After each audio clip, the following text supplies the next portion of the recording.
Hello Brian, জমি চুরি ঠেকাতে কড়া পদক্ষেপ করল রাজ্য সরকার। অনেক সময় আপনার জমির দলিল আপনার কাছে থাকলেও অন্যজনের নামে রেকর্ড হয়ে যাচ্ছে, আপনি জানতেই পারছেন না। ফলে আসল জমির মালিকের জমি দখল হয়ে যাচ্ছে। এবার আর পারবেন না। মোবাইল নম্বরে এসএমএস চলে আসবে। কিভাবে মোবাইল নম্বর খতিয়ানের সঙ্গে যোগ করবেন আমি সম্পূর্ণ আলোচনা করব। আপনারা শেষ পর্যন্ত দেখবেন। দেখার আগে যারা নতুন আছেন চ্যানেলটাকে সাবস্ক্রাইব করে দিবেন, আর যারা ফেসবুক থেকে দেখবেন অবশ্যই পেজটাকে ফলো করবেন। কি বলেছে দেখুন, জমি চুরি ঠেকাতে কড়া পদক্ষেপ নবান্নের। রাজ্যের 5.5 কোটি খতিয়ানের সঙ্গে জমির মালিকের নিজস্ব ফোন নম্বর সংযুক্ত করার সিদ্ধান্ত নিল রাজ্য। কাজটি সম্পূর্ণ হলে রাজ্যের কোনো ব্যক্তিগত মালিকাধীন জমি অসাধু উপায়ে কেউ বিক্রি কিংবা অন্য কারো নামে ট্রান্সফার করতে পারবে না। মানে জমির খতিয়ানের সঙ্গে যদি আপনার মোবাইল নম্বর লিঙ্ক করা থাকে, তাহলে আপনার জমি কেউ বিক্রিও করতে পারবে না, বা কেউ ট্রান্সফারও করতে পারবে না, বা কেউ অন্যায়ভাবে আপনার জমি রেকর্ডও করে নিতে পারবে না। এমন অন্যায় করতে গেলে জমির আসল মালিকের মোবাইল ফোনে অ্যালার্ট মেসেজ চলে যাবে। ফলে হাতে নাতে ধরা পড়ে যাবে জমি চুরি চক্র। রাজ্য প্রশাসন সূত্রে খবর, তথ্য প্রযুক্তিগত প্রয়োজনীয় কাজ ইতিমধ্যে অনেকটা এগিয়ে গিয়েছে। ফলে পুজোর পরই বাংলার তরফে এই কর্মসূচি চালু হয়ে যাবে। মানে আপনার মোবাইল নম্বর জমির খতিয়ানের সঙ্গে লিঙ্ক করে দেওয়া হবে। কেউ যদি আপনার জমি চুরি বা ট্রান্সফার বা রেকর্ড করতে চায়, তাহলে আপনার মোবাইল নম্বরে মেসেজ চলে আসবে। তাহলে আপনারা বুঝতে পেরে যাবেন এবং পুজোর পরই সেটা চালু হয়ে যাবে।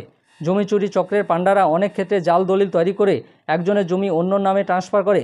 জমির আসল মালিকের অজান্তে ঘটে যায় এই অপকর্ম।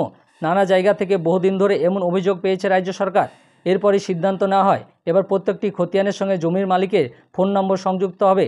রাজ্যের এক আধিকারিকের দাবি, তাহলে এই বিপদ থেকে রাজ্যবাসীকে বাঁচানো আরও কঠিন হবে না।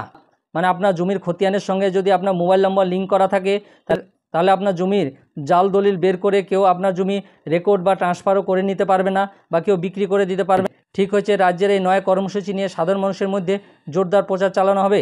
জমির মালিকদের বলা হবে তারা যেন জমির খতিয়ানের সঙ্গে নিজ নিজ ফোন নম্বর সংযোগের আবেদন করেন। ফোন নম্বর যোগের আবেদন কিভাবে করা যাবে? এক আধিকারিক জানান, ভূমি সংস্কার দপ্তরে বাংলার ভূমি পোর্টালে ঢুকে নিজের সচিত্র পরিচয়পত্র আপলোড করে আবেদন করা সম্ভব। এই পরিচয়পত্র ব্যবহার করে ব্লক স্তরের সংশ্লিষ্ট আধিকারিককে দিয়ে যাচাই প্রক্রিয়া চালানো হবে।